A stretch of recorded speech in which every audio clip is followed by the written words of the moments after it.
नमस्कार, मेरा नाम है ओम प्रकाश यादव और आप देख रहे हैं वॉइस ऑफ रिपब्लिक। आप ये मेरे पीछे ये तस्वीर देखिए, ये Waqf amendment bill 2025 passed in Rajya Sabha, passed in Lok Sabha. ये बिल पास कर गया है और अब महज कुछ औपचारिकताएं बाकी रही हैं, यानी यह मंत्रालय के थ्रू राष्ट्रपति के पास जाएगा और उनकी स्वीकृति मिलने के बाद यह बिल एक्ट यानी कानून का रूप ले लेगा। आज हम आपसे बात करेंगे कि कहता है ना कि लम्हों में खता की थी, लम्हों ने खता की थी और सदियों तक सजा पाई। या अगर 1995 में कांग्रेस की सरकार ने वक्फ एक्ट 1995 यह कानून नहीं लाया होता तो कदाचित आज इस कानून को, इस अमेंडमेंट को लाने की आवश्यकता ही नहीं पड़ती। देखिए, ये जो वक्फ एक्ट 1995 है, इसको अगर कांग्रेस नहीं लाती इस कानून को, तो यह जो कानून अभी आया है इसके लाने की आवश्यकता नहीं पड़ती। इसलिए मैंने कहा लम्हों ने खता की थी और सदियों ने सजा पाई। थोड़ा सा आपको बताते चलें, बहुत लोग बात कर रहे हैं इतिहास की। सबसे पहले आपको बता दें कि इसको आप देखिए, इस देश में सबसे पहला वक्फ का कानून आया था द मुसलमान वक्फ वैलिडेटिंग एक्ट 1913। ठीक है, हुआ ये था कि 1891 में एक मुकदमा गया था। उस वक्त कलकत्ता हाई कोर्ट में, माने उस हाई कोर्ट को दूसरे नाम से भी जाना जाता है, यहाँ गया था अबुल फतह मोहम्मद इसाक एंड रमैया दूर चौधरी एंड अदर्स। ये फैसला 24 फरवरी 1891 को हुआ था वक्फ के संबंध में। तो एक डीड किया था, इस डीड को इस कोर्ट ने कैंसिल कर दिया। उसके बाद कानून बनाने की आवश्यकता हुई और जो पहला कानून बना था वो ये बना था द मुसलमान वक्फ वैलिडेटिंग एक्ट 1913। उसके बाद फिर 1923 में कानून बना, फिर 1930 में बना, उसके बाद 54 में बना आज़ादी के बाद। 54 के बाद इसमें कुछ अमेंडमेंट्स हुए, जैसे 59 में, 64 में, 69 में, 84 में। लेकिन नरसिंह राव जी की सरकार थी और नरसिंह राव जी की सरकार में आपको पता है कि उस वक्त सरकार बड़े माइनॉरिटी में चल रही थी, बड़ा संशय रहता था सरकार की स्थिरता को लेकर के।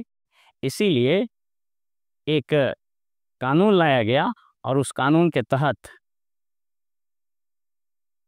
समझिए कि यह जो कानून आया, यह 95 का यह कानून बेसिकली अनब्रिडल्ड अधिकार दे दिया।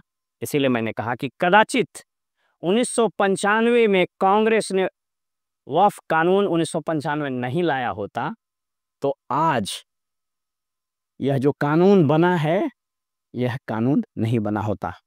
यानी ये कानून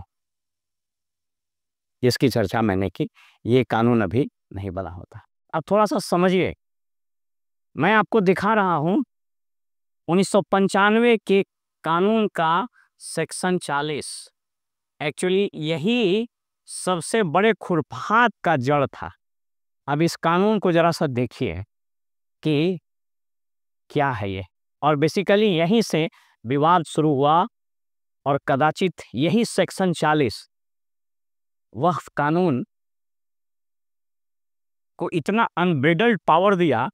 उसके बाद तरह तरह के मामले आने लगे कि कैसे वक्फ बोर्ड प्राइवेट ज़मीन पर कब्जा कर रहा है, कई मंदिरों की ज़मीन पर कब्जा कर लिया। पटना के बगल में फतुहा के पास एक गोविंदपुर गांव है, वहां पर ज़मीन पर दावा किया। तमिलनाडु में वर्षों पुराने मंदिर की ज़मीन पर दावा किया। सूरत नगर निगम पर दावा। ये क्या था सेक्शन? देखिए सेक्शन 40 क्या कहता है, कितना अनब्रिडल्ड पावर है। मैं इसको पढ़ देता हूँ, फिर मैं एक्सप्लेन कर दूंगा। द बोर्ड में itself collect information regarding any property which it has reason to believe to be work property, and if question arises whether a particular property is work property or not, or whether work property is a Sunni or Shia work, it may, after making such inquiry as it may deem fit, to decide the question.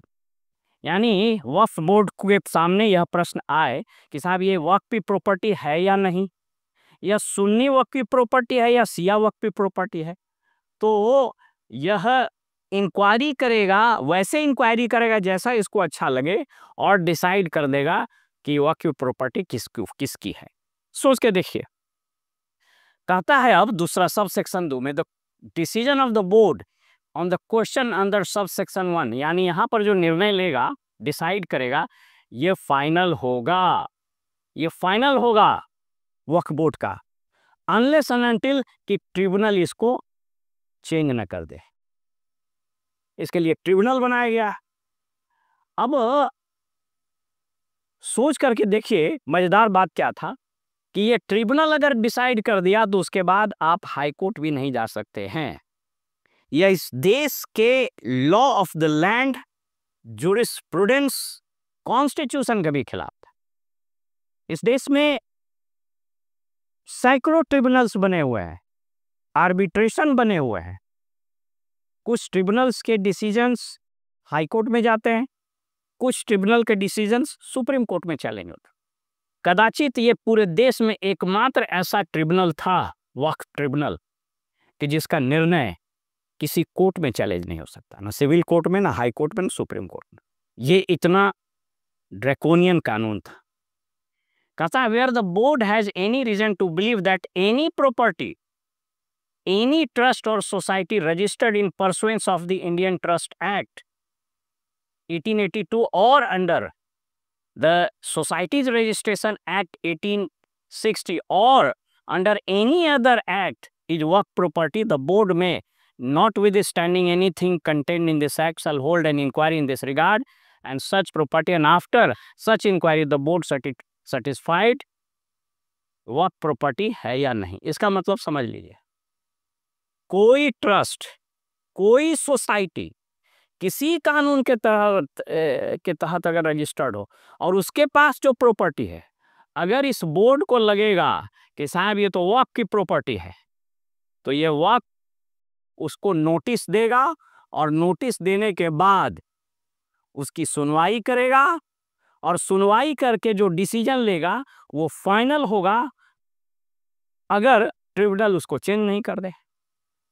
अब sub section 4 में वही कहता है कि the board shall after duly considered such cause as the case may be in pursuance of the notice issued, मतलब उसको notice देगा, सुनवाई करेगा और कह देगा कि साहब ये वक्फ की प्रॉपर्टी है, और अगर कह दिया और ट्रिब्यूनल ने अदरवाइज को फैसला नहीं दिया तो ये वक्फ की प्रॉपर्टी है। कदाचित यही जो सेक्शन 40 था, यह जिसमें 2013 में अमेंडमेंट किया गया, हालांकि 2013 में इस सेक्शन में कोई अमेंडमेंट नहीं किया, तो उसमें और 2013 में जो अमेंडमेंट लाया कांग्रेस ने अपीजमेंट के चक्कर में, उसने इस 1995 के कानून को और नाखून और दांत दे दिया। इसका परिणाम ये हुआ कि जो वक्फ बोर्ड और इसका जो एक तरफ समझिए, वक्फ को आप जानते हैं कि एक तरह से चैरिटेबल पर्पस के लिए दिया गया दान होता है। इसका जो मैनेजर होता है मुतलविस बोलते हैं। तो वो जो है, जो घालमेल हुआ, जो तमाशा हुआ कि पूरे देश में और खास करके कुछ राज्यों में, सबसे ज़्यादा यूपी में, साउथ में, तमिलनाडु में, केरला में हल्का मचा दिया। जो मामले आ रहे हैं उसके हिसाब से अभी वक्फ के पास पूरे देश में रेलवे और आर्म फोर्सेस से के बाद सबसे ज़्यादा लगभग 8.5 लाख एकड़ ज़मीन है। उससे आमदनी कितनी हो रही है? तो मात्र कुछ 100 करोड़ रुपया। अब आप सोच करके देखिए। तो ये जो, इसलिए मैंने कहा कि अगर 1995 में ये सेक्शन 40 न होता और इसके कुछ और प्रावधानों को इसमें और 2013 में नहीं मजबूत किया गया होता, तो अब देखिए ये क्या कह रहा है। ये जो नया कानून पास हुआ है, इसने क्या किया? तो इसने कहा कि साहब ये जो सेक्शन 40 है, इसी को हम ओमिट कर देंगे। सेक्शन 23 कहता है कि the section 40 of the principal act मतलब वही 1995 वाला कानून, शैल बी ओमिटेड, मतलब इसको खत्म कर दे। इसीलिए मैंने कहा कि कांग्रेस के द्वारा वोट बैंक के चक्कर में जो ये कानून 1995 में बनाया, अगर इसमें यह सेक्शन 40 नहीं लाया गया होता और ये प्रावधान नहीं किया गया होता तो आज इस कानून को लाने की आवश्यकता नहीं होती। फिलहाल ये कानून संसद के दोनों सदनों से पास हो चुका है। उम्मीद है अगले कुछ सप्ताह में ये कानून बनकर देश के सामने आ जाएगा। अब इस कानून के ऑपरेशनल होने के बाद ये देखना पड़ेगा कि इसके क्या प्रभाव या क्या दुष्प्रभाव पड़ते हैं। फिलहाल हमें इजाज़त दीजिए और आप देखते रहिए वॉइस ऑफ रिपब्लिक। नमस्कार।